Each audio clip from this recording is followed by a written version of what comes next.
8. La economía apresurada. El progre tiene una cualidad incomparable: es capaz de convertir asuntos realmente complejos, y sobre todo los económicos, en materias de trivial con una solución para cada problema. Manejar la economía de un país es una labor ardua en la que deben conjugarse multitud de elementos en aras de conseguir un sistema equilibrado que permita el crecimiento y el desarrollo de las personas, las empresas y las capacidades de un país. El progre, con su visión simplista, reduce las cuestiones económicas a materias que preparar la noche antes de un examen. Otro aspecto a tener en cuenta y que tiene una gran influencia en el pensamiento económico del progre es la presencia de un ejército de gurús. Estos seres todopoderosos sientan las bases de la doctrina económica que luego los progres reiteran hasta la saciedad. Son expertos económicos que normalmente cuentan con la simpatía de la prensa progresista, construyendo una relación simbiótica en la que sus teorías se convierten en la única vía a seguir. Krugman, Jones, Varoufakis o Piketty son los más célebres integrantes de un selecto club en el que, más que por sus ingeniosas teorías, destacan por sus fallidas profecías. Lo que la realidad demuestra es que la teoría económica del progre se compone simplemente de una serie de antiguas y fracasadas recetas revestidas de frases hechas y clichés, entre las que se reciclan la sustitución de importaciones, la estatización de industrias clave para el país, el control de precios, la prohibición de divisas, las expropiaciones. Más que una renovación de las propuestas, el progre sustenta su discurso económico en la crítica al capitalismo, aludiendo a las cuestiones más elementales. El capitalismo como mal absoluto y una agresiva y confiscatoria política tributaria son dos señas de identidad que brotan a la menor oportunidad. Se burlan de la mano invisible porque creen que quienes hablan de ella la ven como un ente omnipotente e invisible que todo lo controla. Como ya dijimos, el primer error del progre es que no lee, ni a los suyos, ni a los que no son suyos. Nunca se ha sentado a entender cómo funciona la economía. Y por eso fallan al pensar en la mano invisible de Adam Smith como un fantasmita mágico tipo Casper que todo lo mueve a su antojo. Cuando realmente es una manera de explicitar que todos nos beneficiamos del conocimiento que se encuentra disperso en las mentes de cada uno de nosotros. Un conocimiento que no poseemos pero del cual nos beneficiamos. El progre no sabe qué programador está detrás de la red social, producto del mercado, que usa para escribir sus ideas contra el mercado. Casi ninguna de las personas que estamos vivas hemos asesinado a los pollos, vacas o cerdos que nos comemos. Muy pocos de nosotros podríamos coser con nuestras propias manos la ropa que vestimos, y ni hablemos de poder construir los automóviles, aviones, ordenadores, móviles, electrodomésticos que utilizamos. Nadie en el mundo sabe hacer todas estas cosas porque, como explicaba Leonard Read en su ensayo Yo, el lápiz, se necesitan muchas mentes y muchas voluntades para poder crear los productos, bienes y servicios que han mejorado nuestra calidad de vida. Viva el mal, viva el capital, el mundo según los progres. En los albores de los años 80 España empezaba a disfrutar los primeros años de democracia, y fruto de esa libertad, en la televisión pública se emitía el programa para niños La Bola de Cristal.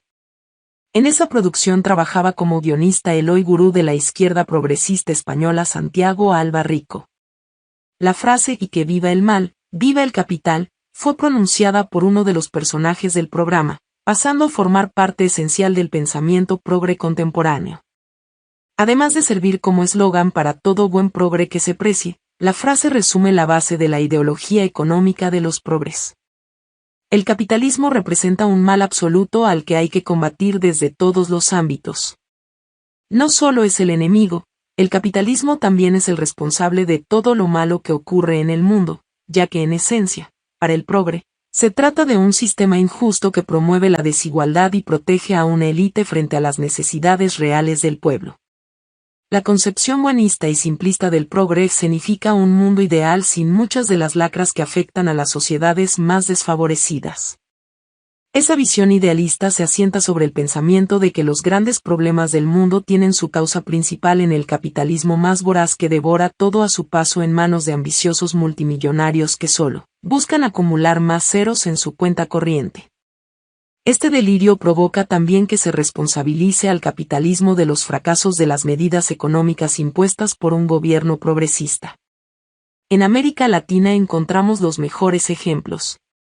Los regímenes de Venezuela y Cuba han llevado a sus habitantes a situaciones donde la carestía de elementos fundamentales como el alimento o los productos más básicos de higiene es habitual. Y como respuesta a estas problemáticas han esgrimido el fantasma del imperialismo y el capitalismo para esconder la falta de soluciones viables. La crisis económica que ha asolado la economía mundial durante los últimos años ha sido el caldo de cultivo perfecto para el renacimiento de ideas trasnochadas que ya han demostrado su ineficacia en cualquier economía que pretenda el desarrollo de un país. La mayoría de esas ideas gravita sobre el capitalismo, bien anunciando su desaparición como sistema económico, bien señalándolo como alfa y omega de la propia crisis. Es en ese escenario donde se produce la irrupción del francés Thomas Piketty, quien gracias a la publicación de El Capital en el siglo XXI, en 2013, se convierte en la referencia fundamental de las teorías económicas progresistas. La gran novedad que aporta Piketty se basa en el concepto de redistribución de la riqueza. El economista francés expone que hay una progresiva concentración de la riqueza en manos de unos pocos y que esa riqueza aumenta con mayor celeridad que la propia economía, lo que conlleva irremediablemente un aumento de la desigualdad. Para corregir esta situación, la propuesta de Piketty se basa en impuestos progresivos y en un tributo sobre la riqueza, con el objetivo de llegar a una redistribución de la riqueza que acabe con las desigualdades. Tras la publicación de su libro, Piketty causó sensación en Estados Unidos, y posteriormente desembarcó en su Europa natal. Son muchos los líderes políticos que han contado con su asesoramiento, como la francesa Ségolène Royal, candidata socialista al Elíseo en 2007, o más recientemente Podemos en España, una formación con evidentes lazos de unión con el régimen bolivariano de Venezuela, al que ha asesorado también en cuestiones económicas. Las teorías del economista francés eran ambrosía para el progre, lo que lo terminó aupando como una de las voces más escuchadas y uno de los economistas de referencia cuando, durante la crisis desatada en la Unión Europea por la situación económica en Grecia, apostó fervientemente por una reestructuración de la deuda del país heleno. También defendió otro concepto cuanto menos curioso cuando planteó una elección democrática de cuestiones como el nivel de déficit o la inversión pública. Piketty es actualmente una de las máximas referencias en asuntos económicos para los progres y sus teorías están avaladas por otros popes como el estadounidense Paul Krugman, pero es cierto también que sus planteamientos han sido descalificados por otros expertos e incomprendidos por otros, y que hay incluso quien duda de los cálculos planteados. En este sentido, el Financial Times, uno de los diarios económicos más prestigiosos, encontró errores en su libro, 23 de mayo de 2014. Y desde otros sectores económicos se han cuestionado aspectos procedimentales como, por ejemplo, que la vivienda cuente como capital pero no se contabilice de ninguna forma el capital humano. Aunque hay algunos aspectos que merecen un desarrollo posterior, tomando las teorías de Piketty vemos que ya aparecen algunos aspectos que se repiten de forma constante en las teorías económicas de los progres, como la maldad del capitalismo que ha provocado la acumulación de riquezas en unas pocas manos frente a las dificultades de la mayoría de la población. Frente a estos, la receta siempre es la misma: impuestos, impuestos y más gasto público. Si lo que Piketty describe fuera tan innovador y positivo, entonces Guatemala no tendría impuestos progresivos. Pero los tiene y desde hace rato. Solo 2 de cada 10 actividades económicas pagan impuestos y los contribuyentes individuales tributan de manera progresiva. ¿Es Guatemala un país con una calidad de vida envidiable? Se nos puede envidiar el clima, los paisajes, el lago de Atitlán, la ciudad maya de Tikal, las artesanías indígenas, las tradiciones, el colorido, los volcanes y las playas. Pero en calidad de vida bastaría un viaje a Guatemala para ver que los impuestos progresivos no están sacando a nadie del subdesarrollo y que con que pocos paguen mucho lo único que se logra es que los que pagan no usen los servicios, los que dan los servicios se queden con el dinero y los que no pagan se mueran en los hospitales sin poder quejarse. El progre dice, aunque no es verdad, que quiere acabar con el capitalismo, pero la realidad es que lo que quiere el progre es controlar el capitalismo para distribuir los beneficios entre ellos. No es fácil acabar con un sistema tan flexible y versátil, pero es entonces donde aparece la retórica progre y su capacidad para hacer creer algo a base de repetirlo insaciablemente. Nos referimos a expresiones como que la desigualdad creciente ha desembocado en que el capitalismo está en crisis y cerca de su final, expresiones que han sido defendidas, entre otros, por Paul Krugman. Curiosamente, aunque los economistas más marxistas no dudan en apoyar estas teorías, también recuerdan que es una situación que ya denunciaban hace 50 años. Resulta fácil comprobar cómo la evolución de las maldades del capitalismo durante los últimos 50 años ha provocado situaciones dramáticas y cómo la felicidad absoluta se ha instalado en aquellos países que apostaron por una política económica más cercana al comunismo o al marxismo. Tenemos un superávit de ingenieros sociales que, entre su arrogancia de pretender moldearnos a los demás a su exacta imagen y semejanza y su ignorancia sobre la creación y producción de bienestar y progreso, continuamente acechan cualquier intento de lograr un periodo sostenible donde la vida, la propiedad privada y la libertad sean respetadas y garantizadas a cada uno de los individuos que vivimos en la sociedad. Hoy vemos el poco entendimiento que se tiene sobre el funcionamiento de los precios, por ejemplo, con las acusaciones que algunos argentinos han levantado en las redes sociales sobre cómo Macri ha inflado los precios.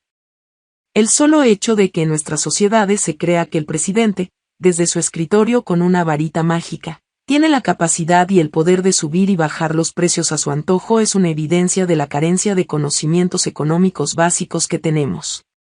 Y aquí vale la pena empezar por esos dos conceptos básicos sin cuyo entendimiento poco puede saberse sobre economía. Esos conceptos son precio y propiedad privada. Todos llevamos un billetero o una cartera en el bolso o en el bolsillo. Todos manipulamos moneda a diario.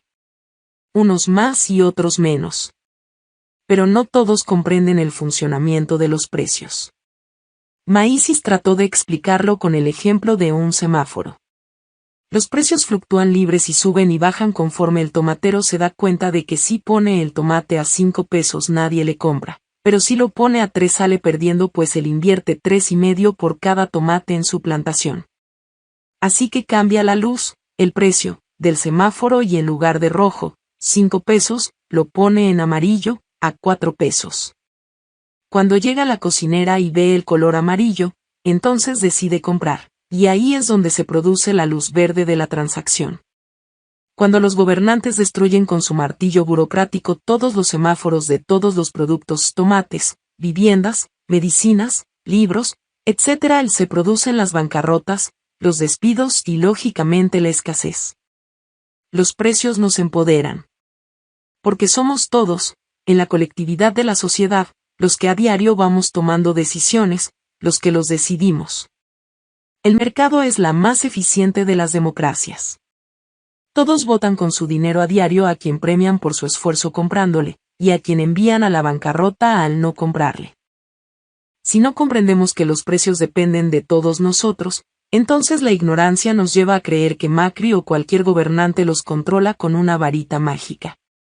No es una varita mágica del mandatario, sino la mano invisible del mercado, a la que ya nos hemos referido. Adam Smith decía al respecto que todos nos beneficiamos del conocimiento disperso de los demás, que no conocemos como propio. Tú no sabes qué programador está detrás del ordenador en el que escribes, ni la universidad donde estudió, ni cuántos hijos tiene. No sabes cuánta gente hubo de intervenir para hacer tus zapatos. No tienes ni idea de cómo construir por tu cuenta el 99,9% de las cosas que usas.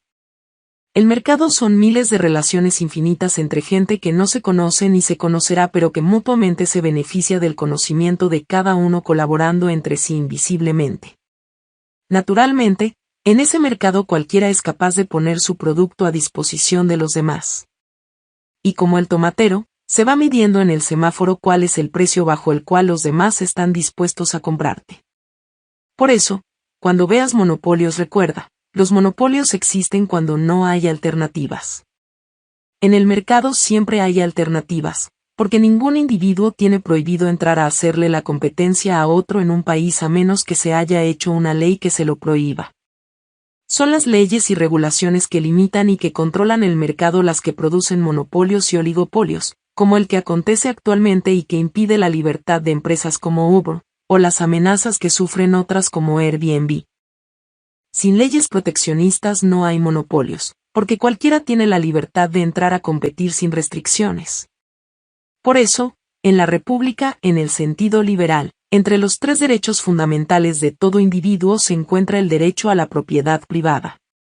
Porque si cada cual tiene la certeza de que va a poder vivir y sostenerse del fruto de su propio esfuerzo, las reglas están claras para poder hacer ese intercambio de bienes y servicios, producto del conocimiento disperso que posee cada cual. No vamos a defender desde estas páginas que el capitalismo es un sistema perfecto. Porque, a diferencia de los progres, no estamos aquí prometiendo una utopía donde no habrá gente mala que no haga cosas antiéticas. Ya explicamos que la economía nada tiene que ver con la decisión personal de respetar los derechos individuales de los demás. Es tan solo que el libre mercado es un sistema que permite tanto la autorregulación como la introducción de aspectos que mejoren las posibilidades de desarrollo de todos los individuos. El talento y el trabajo son algunas de las virtudes que mezclan perfectamente con el capitalismo y que frecuentemente son premiadas, pero no son palabras que encajen en el discurso de los progres. Los mercados y la mano negra. El progre considera que el capitalismo es el gran Satán y los mercados son un elemento oscuro e indefinido que trabaja como brazo armado del capitalismo para beneficiar a los ricos e impedir que los pobres reviertan su situación. Desgraciadamente, una vez más los progres nos demuestran que la estupidez humana no tiene límites y que cualquiera puede declarar públicamente que hay que acabar con la tiranía de los mercados sin mover ni una pestaña, y paralelamente, no tener ni siquiera conciencia de lo que se está diciendo. En toda buena historia, y los progres siempre han sido unos maestros del relato, el malo de la película siempre tiene que ser de categoría y estar a la altura del bien que se quiere conseguir. El progre ha conseguido con los mercados que mucha gente odie algo que no conoce y mucho menos comprende. Además, se ataca a algo que no se va a defender, por lo que en la práctica y en el discurso político de muchos progres los mercados son simplemente un punching ball al que golpear alegremente. En esta categoría de supermalvados están los mercados, las agencias de calificación, los bancos, y por supuesto Wall Street, como símbolo de la maldad absoluta, y Estados Unidos, como principal sostén del sistema. En los últimos años el discurso de cualquier buen progre que se precie ha estado trufado de expresiones contrarias a los mercados. Pero quizá lo más paradójico de toda la crítica es que la práctica totalidad de los habitantes de Europa o América forman parte de estos mercados que tanto odian con acciones tan sencillas como tener domiciliada la nómina, comprar un coche a plazos o colaborar con proyectos solidarios a través de una ONG a la que hacen aportaciones a través de sus cuentas bancarias. De nuevo la crisis económica de los últimos años ha permitido a los progres socavar uno de los aspectos que siempre ha estado vinculado con los mercados. Su capacidad de autorregulación para permitir que se continúe generando riqueza. El discurso del progre se abalanza sobre los mercados como culpables con un objetivo principal que no es otro que lograr que el Estado tome decisiones intervencionistas y actúe como supuesto elemento regulador ante la avaricia desmedida de estos. Por si no se habían dado cuenta, el progre nos intenta esconder sus intereses bajo una espesa niebla. El progre culpabiliza a los mercados simplemente porque busca que haya un intervencionismo sobre la economía, que el Estado actúe como un padre. No vamos a defender la totalidad de las decisiones que se han tomado desde los poderes económicos y es cierto que las agencias de calificación y los organismos reguladores han cometido errores. Pero la realidad es que volvemos a encontrarnos en la tesitura de elegir si debemos contar con un macroestado protector o deben ser los individuos los que gocen de la libertad y los mecanismos necesarios para progresar en la vida y, sobre todo, para poder elegir. La postura del progre es del todo indefendible y no creo que a estas alturas haya que poner de manifiesto la realidad de los países que han tomado la vía intervencionista como modelo de desarrollo. La vida de los individuos de un país no puede estar determinada por las decisiones económicas que tome un gobierno con un marcado sesgo totalitarista. Un Estado debe estar vigilante y controlar los abusos que puedan producirse, pero es el individuo el que con su trabajo, tesón y perseverancia debe encontrar los caminos para el éxito aun a riesgo de cometer errores y caerse. El progre pretende que la política económica, al igual que otros ámbitos de la actividad pública, sea controlada por el Estado, Y disfraza esta idea con mensajes ideológicos alentando al pueblo a recuperar la soberanía hurtada por los mercados. La verdadera soberanía del individuo consiste en su capacidad para tomar sus propias decisiones y resolver los conflictos de manera autónoma. El Estado debe ser un apoyo, con políticas incentivadoras de la inversión, que no intervencionistas. La historia nos demuestra que el excesivo control de la actividad económica por parte de un gobierno provoca un sistema de corrupción generalizada del que se benefician las élites, una sobredimensionada burocracia que genera dificultades al ciudadano y, con el paso del tiempo, un colapso absoluto financiero y político. La expresión mano negra también suele aplicarse a los mercados y, en esencia, los progres la utilizan para designar a aquellas personas que de manera oscura toman decisiones en beneficio del poder económico y en perjuicio de la clase trabajadora. No deja de ser la representación de una idea infantil, la del villano de cómic que desde su despacho controla a los criminales de una ciudad. Claro que las grandes corporaciones toman decisiones en función de sus intereses y claro que hay determinados actores que pervierten el sistema en su propio beneficio.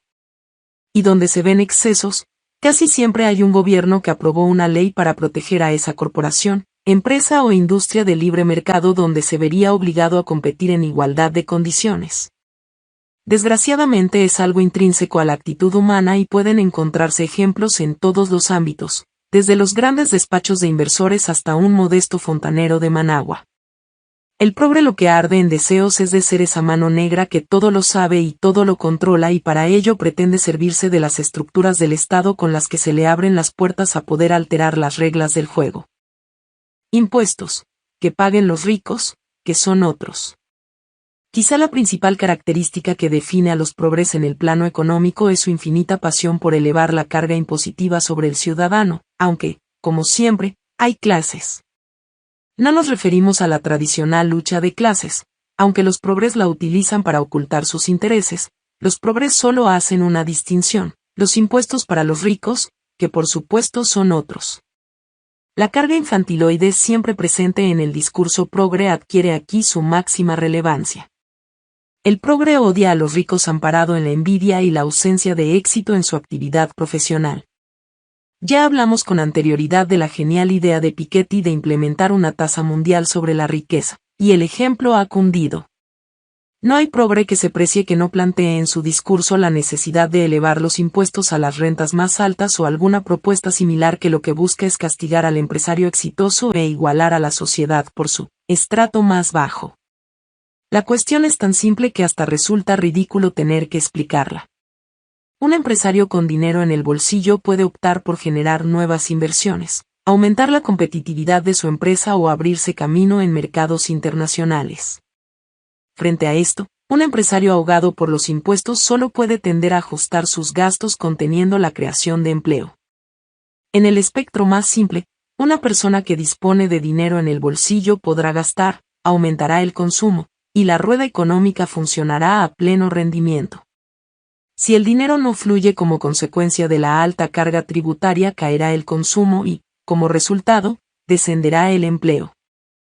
Hay estudios y expertos económicos que han alertado públicamente de que un aumento de la tributación de las clases más pudientes no es sinónimo de un aumento de la recaudación. Es más, si hay ejemplos, y muchos, en los que los territorios que han optado por reducir la carga tributaria han conseguido mejores resultados tanto en la recaudación como en la lucha contra el fraude. Esos ejemplos son obviados o denostados por los progres porque no coinciden con su planteamiento y, evidentemente, ellos siempre tienen razón. ¿Y qué pasa con los progres ricos? Muchas veces los progres consideran que los ricos viven en otro planeta y forman parte de esa aristocracia que vive en palacios, pero olvidan que hay muchos que van de progres, aunque no lo sean, que son inmensamente ricos. ¿Puede defenderse un aumento de los impuestos para los ricos siendo rico? El progre sí, porque a pesar de su abultada cuenta corriente considera que su dinero es fruto de su trabajo y el de los otros es fruto de la providencia divina. Pocos ejemplos hay más claros que los de algunos progres notables que han sido los primeros en sujetar pancartas en manifestaciones y que después han sido pillados en casos de fraude fiscal y evasión de impuestos. No hay nada más comprometido con la sociedad que afrontar la responsabilidad de cumplir con sus obligaciones, también las tributarias, Por mucho que algunos crean que el compromiso con la sociedad se demuestra lanzando consignas con un megáfono. Sería interesante ver en Iberoamérica que antes de salir a protestar a la calle fuera un requisito entregar una constancia del pago de los impuestos personales correspondientes. ¿Se llenarían las calles con la misma cantidad de personas? El desmedido deseo de los progres por subir los impuestos a las rentas altas no es otra cosa que una capa de maquillaje, populista e ineficaz en términos fiscales. Los ricos no tienen la culpa de todo, pese a que los progres vociferen muy alto. La política fiscal debe estar determinada por la equidad y la eficiencia y no por la envidia y la venganza. El dinero debe estar en el bolsillo del ciudadano o del empresario para que pueda disponer de él como considere, ya que es un suicidio pretender que la política económica de un país se sustente únicamente en su capacidad recaudatoria. La verdadera revolución social de un país llega cuando los individuos pertenecientes a los estratos más desfavorecidos consiguen mediante su trabajo ascender en la escala social.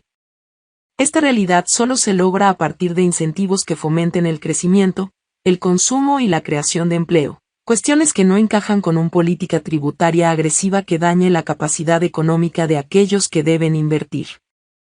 En el trasfondo, de nuevo el progre deja entrever que lo que realmente busca es un aumento de las inversiones públicas, es decir, más gasto público que compense la falta de inversión del capital privado provocado por el ahogo tributario. El desarrollo de inversiones productivas debe partir de la iniciativa privada, por mucho que le duela al progre, que con un correcto apoyo por parte del Estado posibilitará la mejora económica de todos los participantes en el proceso. El empleo y el patrón. Los progres se autoproclaman los mayores defensores del empleo, y en cada oportunidad se les llena la boca con eslóganes sobre la mejora de las condiciones de trabajo del pueblo, la defensa del empleo público, el apoyo a las pequeñas y medianas empresas o el impulso a la actividad de los autónomos. Para variar, una cosa es predicar y otra dar trigo, y los intereses que manifiestan los progres confrontan directamente con la actitud que ponen en práctica al pertenecer a un gobierno o ejercer sus responsabilidades laborales. ¿A cuántos progres han visto u oído pronunciando incendiarias o flamas sobre la explotación laboral y descuidar a la vez a sus empleados o cometer fraudes con las aportaciones públicas a las políticas activas de empleo? La brutal crisis económica de los últimos años ha permitido que el mensaje progre cale en una sociedad angustiada por la falta de soluciones procedentes de los entes gubernamentales. Los progres, y sus ideas, han estado muchos años por debajo del radar de la opinión pública porque no lograban conectar con el público. Ahora han aprovechado su momento para salir de su madriguera como si fueran un depredador y cazar cuantas más presas posibles. Ante la tremenda destrucción de empleo, el progre lanza su propuesta de impulsar el impuesto a través de las instituciones públicas, con la carga ineludible que eso supone para el Estado, y complementa esas propuestas con la redistribución del empleo actual, ayudas públicas para empresas y una interesante propuesta denominada mayoritariamente renta básica, que se pretende otorgar a cada ciudadano. Una paga a cuenta, claro, de papá Estado. La propuesta de la renta básica es algo que ya hemos comentado con anterioridad en este libro. No obstante, conviene recordar que en uno de los países con mayor renta por habitante y uno de los estados con mejor situación económica que esta cuestión se sometió a votación por parte del gobierno. Los ciudadanos suizos rechazaron por mayoría esta posibilidad, pero ¿qué hubiera pasado en países como Venezuela, Cuba, Ecuador o España? El planteamiento del progre, como siempre, es muy simple y a la vez irreal. El progre estima, sin calculadora eso sí, que subiendo los impuestos a los ricos y combatiendo el fraude fiscal de las personas más adineradas el Estado dispondría de recursos suficientes para abonar un sueldo a todos sus ciudadanos. La principal característica de las políticas de empleo de los progres tiene un común denominador, la presencia del Estado como elemento base de la carga financiera de las propuestas. Sirva como ejemplo la principal propuesta del progre, el aumento del empleo público para combatir el desempleo. Agigantar la administración normalmente supone para un Estado un efecto nocivo a medio y largo plazo. Duplicidad de competencias, excesiva burocracia o falta de efectividad para resolver los problemas de los ciudadanos. Los problemas estructurales que crea en una sociedad una administración superpoblada están más que demostrados, pero no son los más graves. La principal consecuencia de aumentar la nómina de funcionarios públicos es, sin duda, el engorde desmedido de los gastos en personal de la administración. Esa factura es permanente e ineludible, por lo que a largo plazo termina provocando un colapso financiero. Además de empleo directo, también hemos visto en los últimos años una forma de crear empleo público de manera indirecta, pero igualmente perniciosa para el Estado y para la sociedad. En muchos gobiernos con sesgos de izquierda se implementaron durante la crisis programas económicos basados en la inversión directa en obras de pequeño y mediano tamaño con el objetivo de que las empresas, fundamentalmente del sector de la construcción, pudieran contratar nuevos empleados o mantener los ya existentes. Estas prácticas supusieron, en algunos casos, pequeños descensos en el paro que, sin embargo, una vez pasado su efecto y dado que es imposible mantener estas políticas expansivas en una situación de crisis, provocaron un efecto rebote con un aumento considerable del desempleo y la desaparición de muchas empresas. La crisis ha sido el perfecto escenario desde donde el progre ha proclamado sus ideas, pero también ha servido para que el progre provoque una buena manifestación. En España, sin ir más lejos, se organizaron comitivas casi para cualquier asunto e incluso se crearon imágenes al respecto, camisetas blancas para sanidad o verdes para educación, y así buscando agotar la gama cromática, eso sí, todas con su correspondiente, y en ocasiones diversificado, negocio detrás, el vil capitalismo. En definitiva, movilizaciones para casi cualquier asunto, por muy nimio que sea, y allí estaban los progres detrás de una pancarta sonriendo y disfrutando. No obstante, si en las manifestaciones el progre disfruta, ir a una huelga es como pasar un día en un parque de atracciones. En una huelga el progre puede erigirse como portavoz de una causa, y no solo eso, puede afear a los que no piensan como el que sean unos traidores o esquiroles. Para el progre es una ocasión ideal para diferenciar quién está de su lado y quién no. Quién es el bueno y quién es el malo. Las huelgas son uno de los mejores sitios para observar la mediocridad de la gran mayoría de los progres, sobre todo, la ridiculez de los aburguesados, quizá los de peor talante de todos, que en buena medida forman parte de los sindicatos u organizaciones de los trabajadores. Comprenderán que es cuanto menos cómico ver cómo se levantan como portavoces de los trabajadores personas que ni siquiera acuden regularmente a su puesto de trabajo ya que están dedicados a la actividad sindical, que no es, ni remotamente, la protección de los intereses del trabajador, o no del trabajador ajeno al sindicato. Salario mínimo. Crear más leyes es la cura fácil según aquellos que no se toman la molestia por entender la causa y consecuencia de los problemas sociales. Si las comprendieran, sabrían que la respuesta no está en más leyes. Frédéric Bastiat, La ley. Abogar incesantemente por el salario mínimo es prueba fehaciente de que el progre nunca estudió los principios básicos del comportamiento humano en la economía. Los salarios son la paga que un trabajador decide recibir por su trabajo. La forma natural en que un salario sube o aumenta es conforme a cómo vaya aumentando la productividad de la empresa y del empleado en la misma.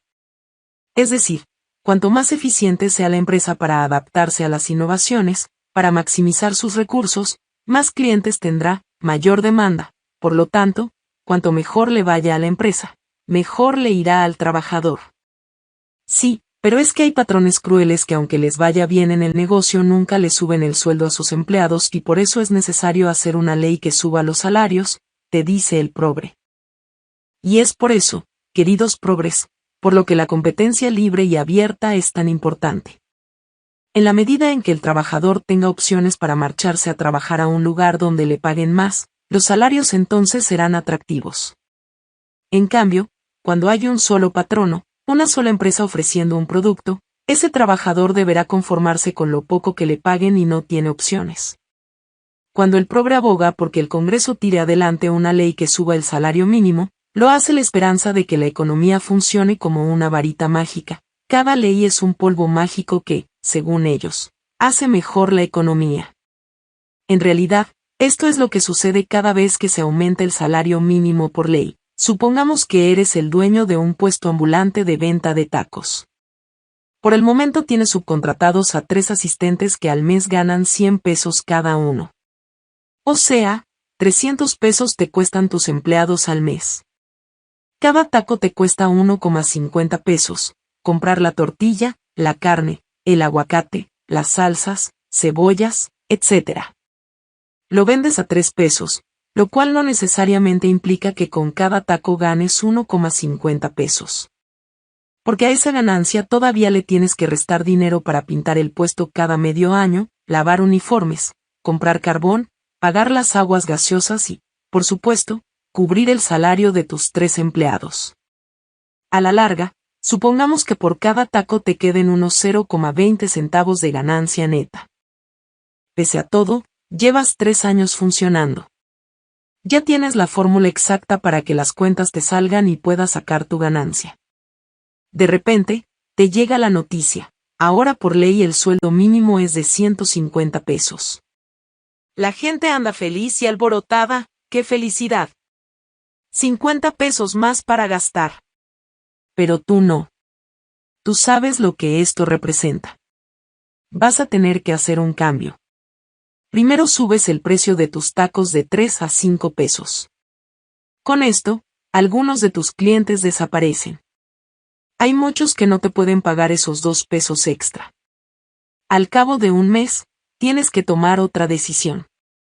Ahora, estás pagando 150 pesos por ley a cada trabajador. Lo que antes te costaba 300 pesos, ahora te cuesta 450 pesos. Y con eso de que se te están yendo los clientes, no te queda otra que tomar la peor de las decisiones: despedir a uno de tus trabajadores y volver al costo de 300 pesos entre los 2 que te quedan. Lo peor es que ese trabajador que despides ahora tiene 0 ingresos. De nada le ha servido la ley, pues ahora no tiene ni 100 pesos ni 150 pesos al mes, sino 0 pesos al mes. Y cuando se dispone a buscar un nuevo trabajo, se encuentra con que nadie está contratando. Que más bien muchos están despidiendo personal. Es común, pues, que estas personas desempleadas ingresen en la economía informal, que en Guatemala asciende al 80% y en Argentina al 40%, igual que en México, demostrando que la utopía progre incluso hace que menos personas contribuyan con impuestos a papá Estado. Pero no solo eso. A ti como empresario te sigue afectando. Como la ley ha cambiado para todos, lo mismo que te ha pasado a ti le pasa a todo el mundo. La pintura para pintar tu puesto aumenta de precio, las gaseosas también y los aguacates ni digamos. Cuando hablas con tus colegas te cuentan que ellos también han tenido que despedir empleados. Por esta ley, también se han mandado imprimir más billetes. La maquinita mágica imprime e imprime y eso hace que ahora haya más billetes circulando. ¿Y qué pasa cuando hay más billetes circulando? El valor de cada billete es menor. Por eso, cuando sube el salario mínimo todo sube de precio. Porque es el intento de los empresarios por mantener una ganancia sin irse a la bancarrota. El otro problema es que el salario mínimo obliga a contratar a las personas con un tope de sueldo, impidiéndote contratar personas por menos de lo que la ley obliga. Por eso surge la economía informal. Como alternativa para poder trabajar sin quedarte con 0 ingresos. ¿Qué hace esto a la larga? Que mucha gente se quede ganando 0 cuando podría tener un empleo que les pagara menos que el salario mínimo, pero más que 0. He ahí por qué una ley para subir el salario mínimo es una de esas fantasías progres que se oye hermosa en teoría pero que en la práctica causa desempleo e inflación. Pero, aún así, se sigue utilizando como la gran medida progre. Lo acabamos de ver recientemente en España. En noviembre de 2016 el Parlamento, con los votos a favor de todos los progres de la Asamblea, encabezados por el PSOE y Podemos, y el voto en contra del partido del gobierno, se anunció la subida del salario mínimo de los actuales 655,20 euros mensuales a 800 euros en 2018 y a 950 en 2020. He aquí la solución a todos los problemas del desempleo, la crisis económica, los problemas de competitividad, el cierre de empresas. La única pregunta que se me ocurre, y que no se hace un progre porque nunca llevan sus argumentos hasta el final, es, si esto es así, ¿por qué no elevarlo a 1.500 euros? ¿O a 2.000,